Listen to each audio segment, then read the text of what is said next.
Hello friends, आप देख रहे हैं सरकारी जॉब भर्ती और मैं हूं हेमंत साहू।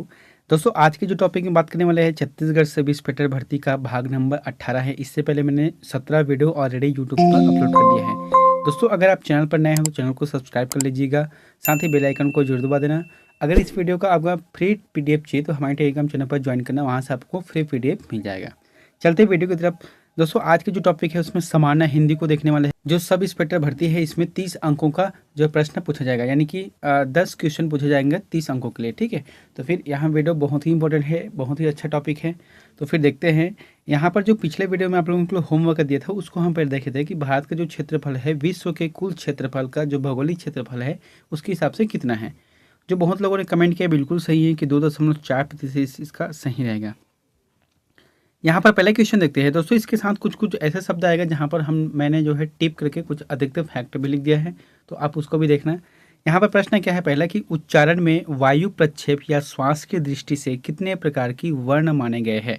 ठीक है, तो देखो उच्चारण के में जो वायु प्रक्षेप या श्वास के दृष्टिकोण से अगर देखा जाए तो फिर कितने प्रकार के वर्ण माने गए हैं। 3, 2, 4, 5। सही आंसर है 2 प्रकार के, है ना। 2 प्रकार के माने गए हैं। कौन कौन से हैं? एक अल्प प्राण है और दूसरा है महाप्राण है। बहुत ही इंपॉर्टेंट है, कई बार प्रश्नों को पूछे जाते हैं, घुमा के पूछे जाते हैं कि इसका उदाहरण कौन सा है, इसका उदाहरण कौन सा है। ठीक है, तो अल्प प्राण और महाप्राण है। तो अल्प प्राण के उदाहरण कौन से हैं? प्रत्येक वर्ग का प्रथम एवं तृतीय और पंचम वर्ण रहते हैं, और महाप्राण का जो है प्रत्येक वर्ग का दूसरा और चौथा वर्ण रहते हैं। मैंने यहाँ पर लिखा भी है। जैसे कि मान लीजिए एक उदाहरण है क वर्ग से, तो क, ख, ग, घ, अंगा 5 अक्षरों का। ठीक है, तो इसमें से जो है क, ग और जो अंगा ये जो है अल्प प्राण है, और महाप्राण की श्रेणी में कौन आता है? ख और घ, ये दोनों जो है महाप्राण हैं। इसलिए जो है कहा गया है कि जो श्वास या फिर प्रक्षेप के दृष्टिकोण से देखा जाए तो फिर यहाँ 2 प्रकार के होते हैं। दूसरा प्रश्न है ई और ई किस प्रकार के वर्ण हैं। यहाँ पर बोला गया है कि जो छोटा ई है और बड़ा ई है वहाँ किस प्रकार का वर्ण है। आंसर है कंठ्य है कि दंत्य है कि दंतोठ्य है या फिर तालोक्य है। इसका जो आंसर आ जाएगा तालव आ जाएगा। ठीक, यहाँ पर ताल वर्ग है, यानी कि तालु। जैसे कि जीव रहता है उसके जो नीचे से उच्चारण होता है, तो यहाँ पर क्या बोला गया है जो तालुक शब्द है, जो तालु से निकलने वाला जो शब्द है वहाँ ई और ई है। ये जो है स्वर का शब्द है ना, स्वर है।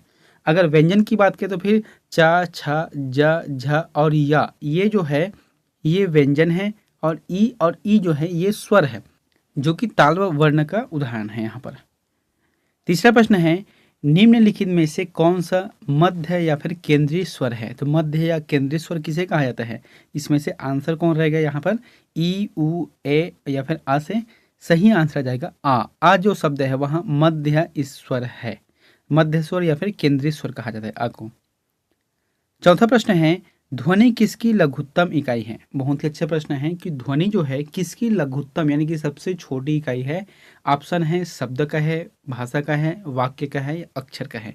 सही आंसर आ जाएगा भाषा का, है ना। भाषा का सबसे छोटा इकाई या फिर सबसे छोटी इकाई या फिर लघुत्तम इकाई जो है ध्वनि का जो है भाषा है।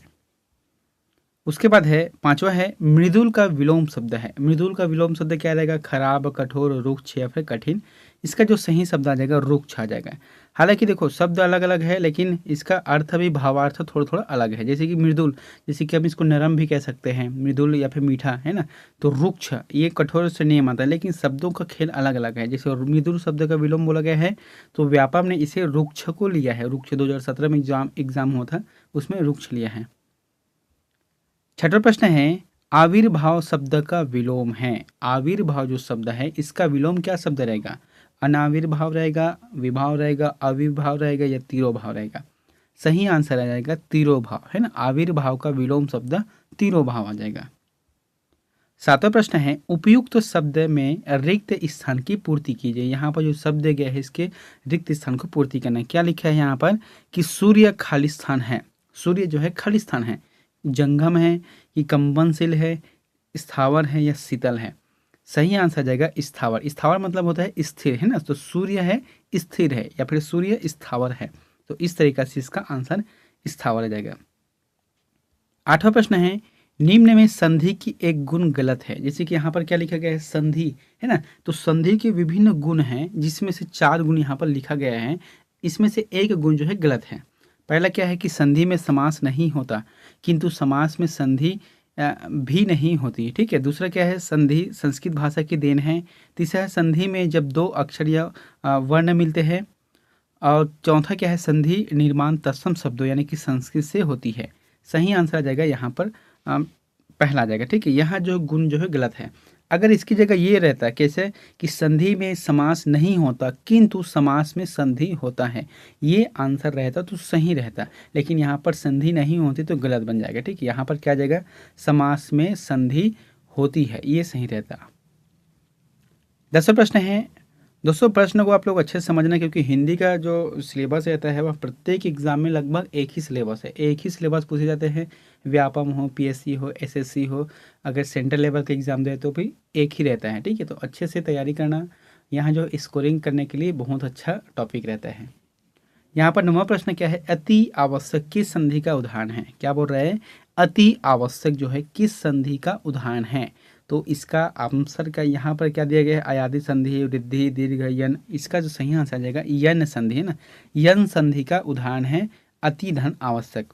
अब देखो अति धन आवश्यक, अंतिम में क्या आ रहा है, ई आ रहा है, प्लस आ मतलब आवश्यक आ रहा है ना।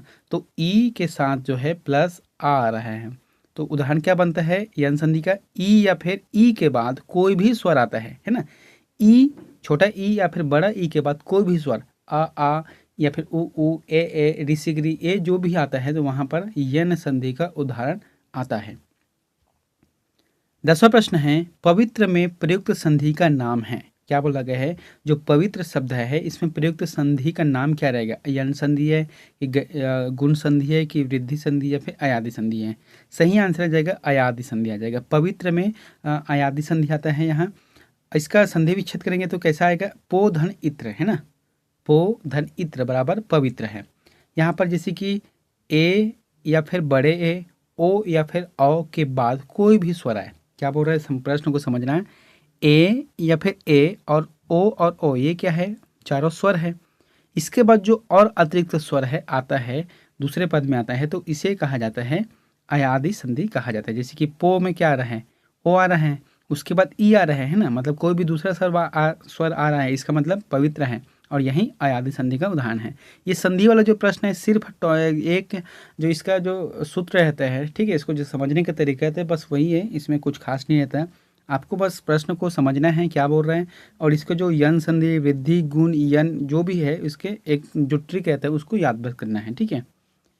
11वां प्रश्न है, अति धन उत्तम की संधि होगी। क्या बोला है, अति धन उत्तम की संधि होगी, तो क्या होगी यहाँ पर, अत्युत्तम है कि अति उत्तम है कि अति उत्तम है या फिर अति उत्तम है। इसका जो सही आंसर आ जाएगा पहला आ जाएगा, अति उत्तम कहा जाएगा। 12वां प्रश्न है, संधि का अर्थ है, तो संधि का अर्थ क्या रहता है, संधि का अर्थ अगर बोला जाए तो क्या रहेगा, आंसर इसका सही आ जाएगा, दो अक्षरों के मेल से तीसरा अक्षर बनता है।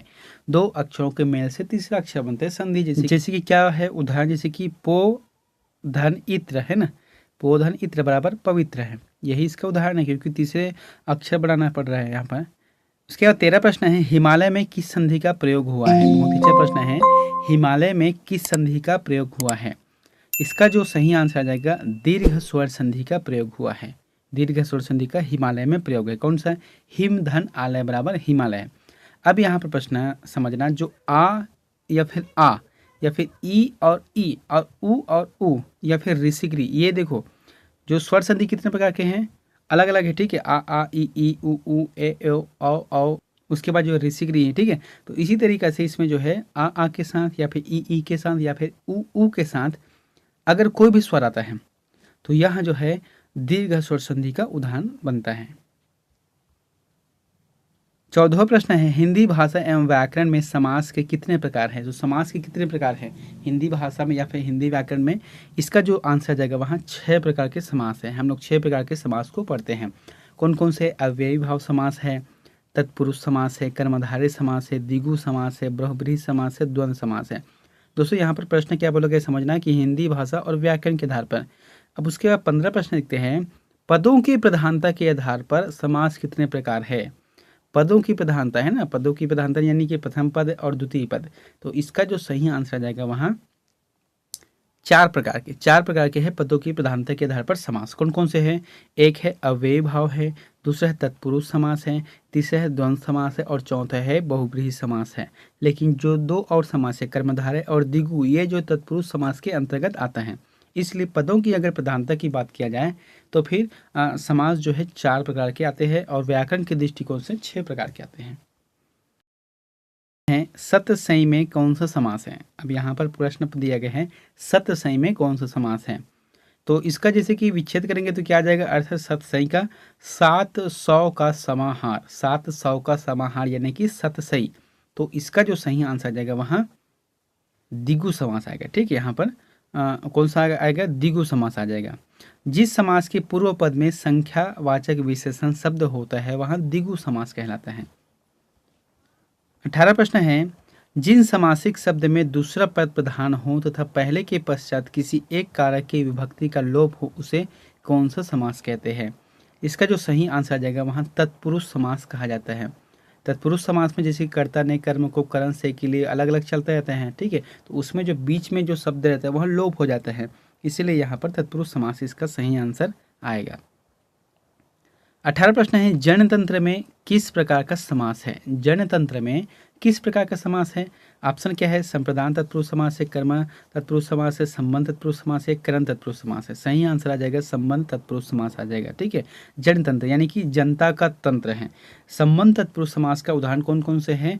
के की का लोप हो जाता है, में का के की का लोप हो जाता है। ठीक है, संबंध का के की है ना, का के की, संबंध में क्या आ जाएगा? का के की आता है। 19वां प्रश्न है, सीधा साधा का शुद्ध रूप है। प्रश्न क्या लिखा गया है? सीधा साधा का शुद्ध रूप है। तो सीधा साधा हम लोग बोले के बोलचाल में बोल देते हैं, लेकिन यह अशुद्ध है। इसका जो सही शुद्ध वाक्य रहेगा सीधा सादा, है ना, सीधा सादा सही रहेगा। 20वां प्रश्न है, सही वर्तनी को चुनना है। सही वर्तनी कौन कौन से है? जैसे इसका जो सही आंसर आ जाएगा, यहाँ पर जो 3 ऑप्शन दिया गया है उसके अंतर्गत जो है तीसरा आंसर सही रहेगा। जो अंतर्गत लिखा है ये वाला जो टॉपिक है ना, वो सही वर्तनी है, इसलिए यह शुद्ध है। 21वां प्रश्न है, मृगनयनी एक ऐतिहासिक उपन्यास है। क्या बोला गया है? ऐतिहासिक। तो जो ऐतिहासिक है यह नहीं होता, ऐतिहासिक होता है। ठीक है, तो ऐतिहासिक जो तीसरा पॉइंट दिया गया है, तीसरा ऑप्शन, वो सही है। ऐतिहासिक यानी कि मृगनयनिक ऐतिहासिक उपन्यास है। 22वां प्रश्न है, जो बहुत जानता हो वहाँ है। क्या कहा जाता है इसको? जैसे कि हम लोग बोलते दिखते हैं, जो बहुत जानता है उसे क्या कहा जाता है? बहुज्ञ कहा जाता है। जो बहुत जानते हैं मतलब बहुज्ञ है। उसमें कई अलग अलग है, जैसे कि जो बहुत जानते हैं बहुज्ञ हो गया, जो सब कुछ जानता है वहाँ सर्वज्ञ हो गया, और जिसकी जानकारी बहुत अधिक हो उसे विज्ञ कहा जाता है। 23वां प्रश्न है, सर्वाधिक अधिकार प्राप्त शासन, इस वाक्यांश के लिए सही शब्द का चयन कीजिए। क्या बोल रहे हैं कि सर्वाधिक अधिकार प्राप्त शासन है, इस जो वाक्यांश है उसके अगर सही शब्द का चयन करना है तो कौन सा रहेगा? खलनायक है, भ्रष्ट नायक है, अधिनायक है, सहनायक है। आंसर आ जाएगा अधिनायक, है ना, अधिनायक इसका सही आंसर जाएगा। 24वां प्रश्न है, जो व्यक्ति की इच्छा पर निर्भर हो के लिए शब्द चुनिए। ठीक है, जो व्यक्ति की इच्छा पर निर्भर हो उसके लिए क्या शब्द है? इसका जो आंसर जाएगा ऐच्छिक कहा जाता है। जो व्यक्ति की इच्छा पर निर्भर करता है उसे ऐच्छिक कहा जाता है। 25वां प्रश्न है, वह स्थान जहां पृथ्वी और आकाश मिलते हुए दिखाई पड़ते हैं। ठीक है, जैसे कि हम लोग देखते हैं एक निश्चित समय के बाद जो है जो आकाश है और पृथ्वी मिलते हुए दिखाई ऐसा देता है, हालांकि मिलता नहीं है, तो इसे क्या कहा जाता है? उसे कहा जाता है क्षितिज कहा जाता है। 26वां प्रश्न है, निम्न में से बिजली का पर्यायवाची नहीं है। तो बिजली जो है इसका पर्यायवाची कौन सा नहीं है? तो 3 में से एक नहीं है। कौन सा नहीं है उसको बताना है, जैसे कि चपला, ज्योति, चंचला और क्षण प्रभा। सही आंसर आ जाएगा इसका ज्योति। ठीक है, जैसे कि अब बिजली का पर्यायवाची कौन कौन से हैं? चपला कहा जाता है, चंचला कहा जाता है, क्षण प्रभा कहा जाता है, दामिनी, सौदामिनी, तड़ित, विद्युत और जो है बिजुरी, धनबत्ती, कौंधा, ये जो जितने भी शब्द है वहाँ बिजली का पर्यायवाची शब्द है, लेकिन ज्योति नहीं है। ज्योति जो है प्रकाश का पर्यायवाची शब्द है। 27वां प्रश्न है, चंद्रमा का एक पर्यायवाची यहाँ है। क्या बोला गया है? चंद्रमा का एक पर्यायवाची यहाँ है। क्या है पर्यायवाची? इसका जो आंसर जाएगा द्विज, है ना। चंद्रमा का जो पर्यायवाची शब्द है वहाँ द्विज है। 28वां प्रश्न है विदेशी शब्द छांटिए। यहाँ पर जो शब्द दिए गए हैं उसको विदेशी शब्द को छांटना है, क्योंकि बाकी जो 3 आंसर है इसमें जो है देशज शब्द है। जैसे कि इसका जो आंसर क्या रहेगा, पाठशाला, डाकघर, डॉक्टर और परिचारिका है। तो इसका जो सही आंसर आ जाएगा वहाँ डॉक्टर रहेगा। देखो पाठशाला है, डाकघर है और परिचारिका है, ये जो है अपना देशज शब्द है, लेकिन डॉक्टर जो है विदेशी शब्द है। अब डॉक्टर को विदेशी शब्द है तो इसको देशज शब्द क्या बोला जाता था पहले, इसे कहा जाता था जो वैद्य कहा जाता था, है ना, वैद्य कहा जाता था, उर्दू में हकीम है। उसके बाद है 29वां प्रश्न है गर्दभ शब्द को उसकी उत्पत्ति के आधार पर किस श्रेणी में सम्मिलित किया जाएगा। जो गर्दभ शब्द है अगर उत्पत्ति के हिसाब से देखा जाए तो फिर किस श्रेणी में सम्मिलित किया जाएगा, तत्सम, तद्भव, देशज या विदेशज। सही आंसर आ जाएगा यहाँ तत्सम शब्द में किया जाएगा। उसके बाद 30वां प्रश्न है निम्न में से किस शब्द में उपसर्ग प्रत्युक्त नहीं हुआ है। क्या बोल रहे हैं, निम्न में से कौन से ऐसे शब्द है जिसमें उपसर्ग का प्रयुक्त नहीं हुआ है। अत्यधिक, सुयोग्य, सुरेश या फिर विदेश। सही आंसर आ जाएगा सुरेश शब्द में नहीं हुआ है। 31वां प्रश्न है दोस्तों, आप लोगों के लिए होमवर्क है, तो इसका आंसर प्लीज़ कमेंट बॉक्स पर जाकर जरूर कमेंट करें। दोस्तों यह प्रश्न बहुत ही इंपॉर्टेंट है, इसको बताना है कि जंगला शब्द का तत्सम रूप चुनिए। क्या बोला गया है, जंगला शब्द का तत्सम रूप को चुनना है। ऑप्शन कौन कौन से यहाँ पर, जंगल है, वन है, बात है या फिर वातायन है। इसका जो सही आंसर है आप लोग कमेंट करके जरूर बताना। दोस्तों वीडियो अच्छा लगा तो वीडियो को लाइक कर देना, चैनल को सब्सक्राइब कर देना, नए हो तो फिर मिलते हैं नेक्स्ट वीडियो में एक नई जानकारी के साथ। Thank you.